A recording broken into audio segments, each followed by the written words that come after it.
ఈ వీడియోలో మనం సింగర్స్ ఎవరెవరైతే ప్రేమించి పెళ్లి చేసుకొని విడిపోయారో వాళ్ళ గురించి చెప్పుకుందాం. సింగర్ సునీత కిరణ్ అనే అతన్ని ఆయన ప్రేమించి పెళ్లి చేసుకొని విడిపోయారు. వాళ్ళకి ఇద్దరు పిల్లలు. ఇప్పుడు రామ్ అనే అతన్ని రెండవ వివాహం చేసుకున్నారు.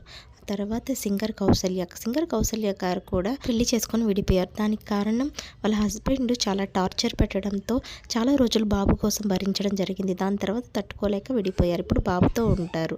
తర్వాత సింగర్ శ్రావణ భార్గవి సింగర్ హేమచంద్ర ప్రేమించి పెళ్లి చేసుకున్న విషయం తెలిసిందే. వాళ్ళకు ఒక పాప. వాళ్ళకు కూడా రీసెంట్గా మనస్మర్థలు రావడంతో ఇద్దరు విడిపోవడం జరిగింది. అయితే అఫీషియల్గా అయితే ఏ విషయం చెప్పలేదు. ఆ తర్వాత సింగర్ కల్పన గారు కూడా ప్రేమించి పెళ్లి చేసుకోవడం జరిగింది. అయితే వాళ్ళకు ఒక పాప కూడా ఉంది. పాప పుట్టిన తర్వాత కొన్ని మనస్మర్థలు రావడంతో భార్యాభర్తలు ఇద్దరు కూడా విడిపోవడం జరిగింది. ఇప్పుడు పాపతో కూడా ఉండరు, ఒంటరిగా ఉంటారు కల్పన గారు. నెక్స్ట్ సింగర్ నోయల్ గురించి ప్రత్యేక పరిచయం అవసరం లేదు. నోయల్గా ఎస్తేర్ అనే ఫిలిం యాక్ట్రెస్ని ప్రేమించి పెళ్లి చేసుకోవడం జరిగింది. ప్రేమించి పెళ్లి చేసుకున్న కొన్ని నెలల్లోనే వీళ్ళ మధ్య మనస్మర్థలు రావడంతో విడిపోయారు. తర్వాత సింగర్ మధుప్రియ కూడా ప్రేమించి పెళ్లి చేసుకున్నారు. శ్రీకాంత్ అనే అతన్ని చిన్నప్పుడే పెళ్లి చేసుకోవడం జరిగింది. అంటే చిన్న వయసులోనే.